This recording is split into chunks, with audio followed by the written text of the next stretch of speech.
I'm going to ask you a question, and the moment you hear it, you're going to feel something shift inside you. The life you're living right now, when you wake up in the morning, drive to work, sit across the table from someone you love, scroll your phone before bed, is that life yours? Or is it the life you were given? Most people laugh when they hear that question. Of course it's mine, they say. They start listing their choices, the college they picked, the person they married, the career they mapped out. They hold those things up like a shield. But here's what I'm really asking. In how many of those decisions were you truly free? How many times did you say, I want this? And how many times did you say, I'm supposed to want this? Throughout history, philosophers have asked this question. Theologians searched for the answer in God's will. Psychologists looked in the unconscious. Politicians sold the promise of freedom. But among all of them, only one, an old, angry Russian writer who could never quite make peace with himself, refused to just ask the question. He spent 12 years searching for the answer. He wrote a novel, 1,200 pages, over 500 characters, wars, ballroom nights, deaths, loves, betrayals. And buried inside that novel, he hid a dark truth that most readers never notice. Today, we're going to dig it up. To understand that truth, you first have to accept something. War and Peace is not a war novel. No, wait, I don't want you to misread that. Yes, there's the Battle of Austerlitz, there's Borodino, there's the burning of Moscow, there's Napoleon, there's Kutuzov, there's bayonet charges and cannon fire. But all of that is backdrop. Tolstoy's real war is happening somewhere else entirely. The real war is happening here, inside a person's own head, between searching for the meaning of your own life and trying to squeeze yourself into the mold society has cut out for you. And to tell that story, Tolstoy sat at his desk for 12 years. He'd write, then tear it apart, then write again. His wife, Sophia, recopied the manuscript over and over, from scratch, by hand, page after page, because Tolstoy could never bring himself to say, I'm done. Why? Because he was living what he was writing. And that is exactly why this novel unsettles you, or should, because Tolstoy didn't write this book to be a mirror for you. He wrote it to be a wound. 1865. Lev Nikolaevich Tolstoy is 37 years old and already famous. The Sevastopol sketches had made him the brightest young writer in Russia. He had wealth, land, a name. He could have lived out his days in peace on his estate at Yasyana Polyana, but he was restless. Because Tolstoy had noticed something.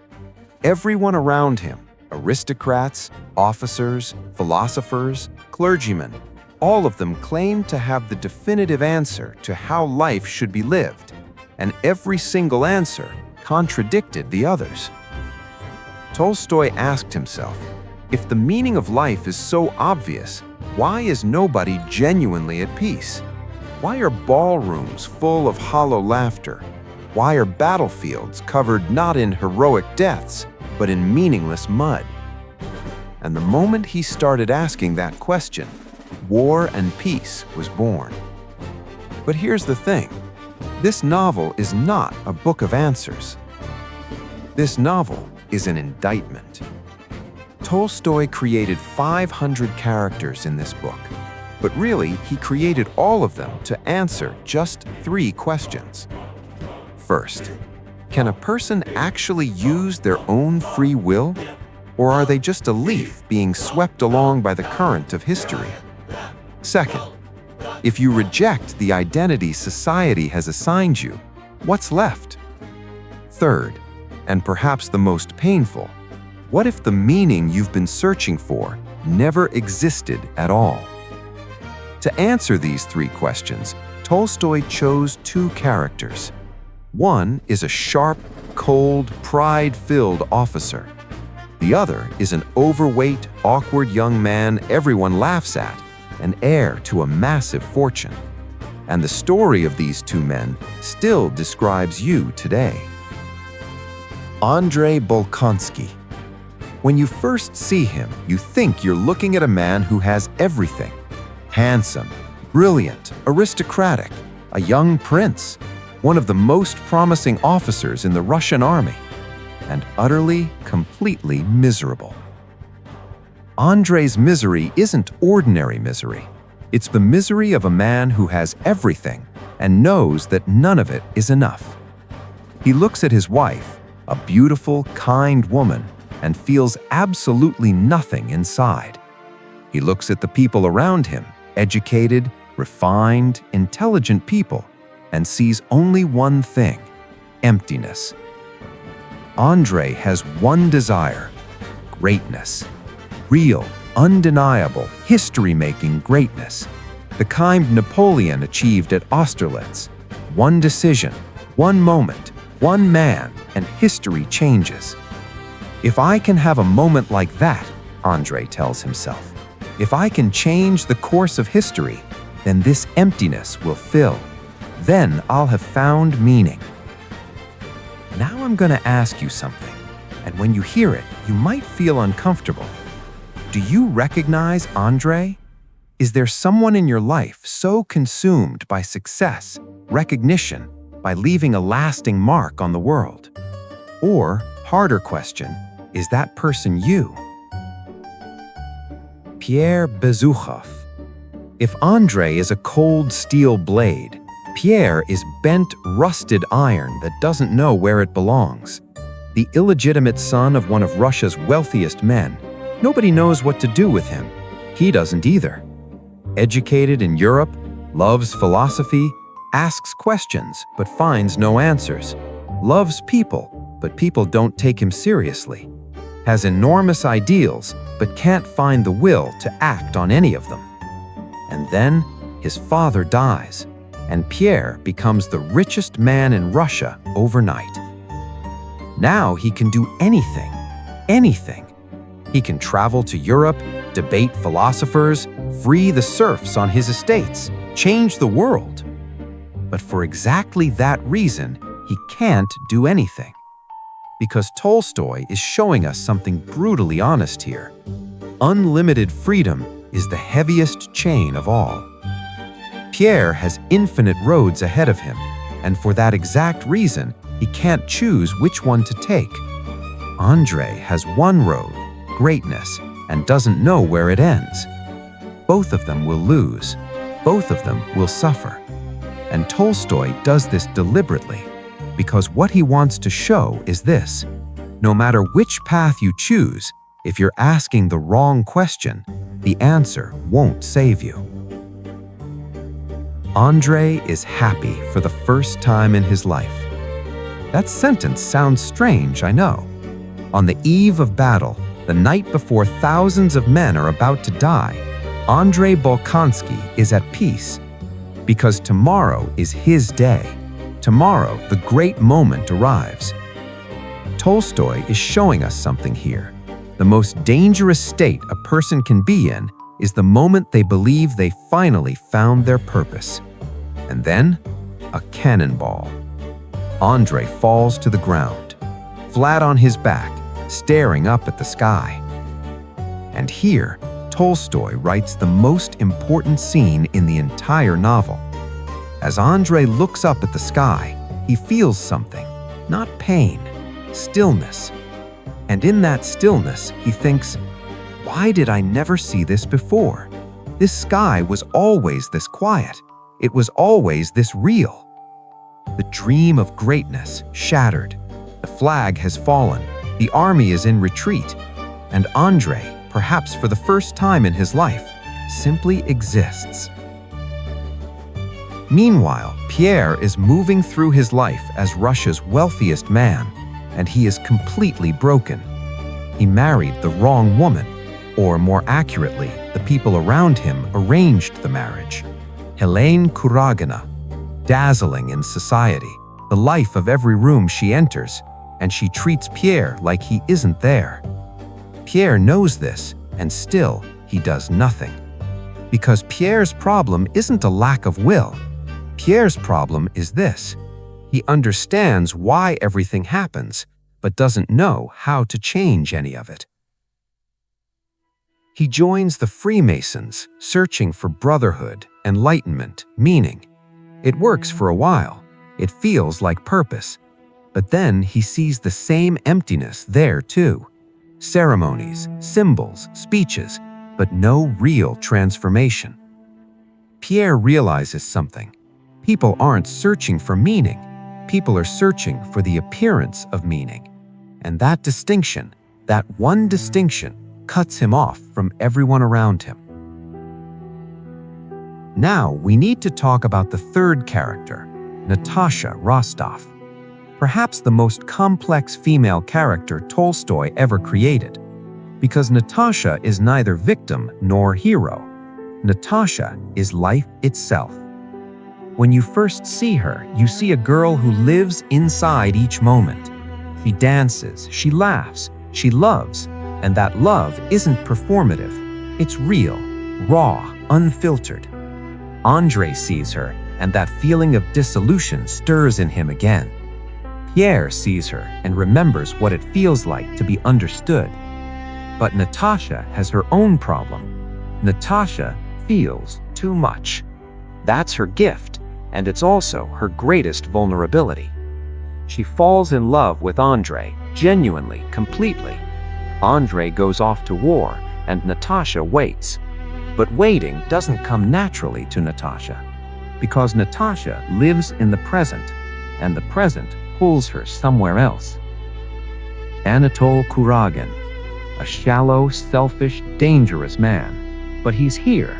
Right now, he's looking at Natasha. Right now, he feels real. And Natasha, because of that raw feeling inside her, runs. Tolstoy is telling us something here.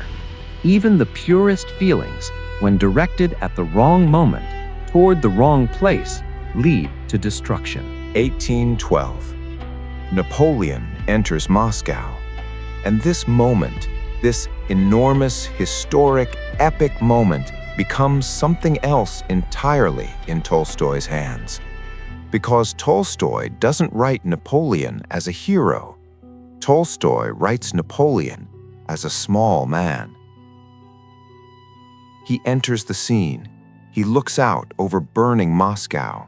He waits for the Russians to surrender, for someone to bring him the keys to the city. Nobody comes. And here, Tolstoy does something devastating. He shows us Napoleon's thoughts, the inner workings of this colossal historical figure. And what do we find there? Panic, meaninglessness, unmet expectation. I am writing history, Napoleon tells himself, but history isn't listening. And here, Tolstoy reveals the philosophical heart of the novel. Great men don't control history. History uses great men and throws them away. Napoleon is not a hero, he's a tool. Andrei is not a hero, he's a tool. And you could be a tool too, if you're asking the wrong question. Andrei falls to the ground a second time, this time at Borodino. And this time, he doesn't get up. Natasha finds him among the fleeing Muscovites in a cart, and she sits beside him day and night. Andrei knows he is dying, but this time he isn't looking at the sky. He's looking at Natasha. And here, Tolstoy tells us something deeply tender and at the same time utterly merciless. Andrei understands, as he's dying, greatness was an illusion. Leaving your mark on history was an illusion. The only real thing, this moment, this woman sitting by his side, this light, this breath. But this understanding came too late, and Tolstoy didn't write that by accident. He did it on purpose. Because what he wants to show is this: some truths you can only see after you've lost everything. Now it's time to break the fourth wall. You've heard Andre's story. You've heard Pierre's story. You've heard Natasha's story. And now I'm going to ask you something. And when you hear it, you might say, "That's not me." But listen. What illusion are you living inside? When Tolstoy wrote this novel, he hid one dark truth deep inside it. And that truth is this: the greatest problem facing modern people isn't unhappiness. It's not even knowing that you're unhappy. What did Andre do? He chased greatness. He put what society calls meaning, success, recognition, leaving a legacy at the very center of his life. And as he died, he realized there was nothing at that center. What did Pierre do? He searched for meaning in every system, in Freemasonry, in philosophy, in revolution, in love. Every time he found something that looked real, but was hollow inside. And you? What hollow shells are you living inside today? You don't need to travel to 19th century Russia to understand the dark truth Tolstoy buried, because that truth is here, right now, in the same room as you. Let me explain. Andre's disease has a name. Today we call it different things: hustle culture, legacy building, personal branding.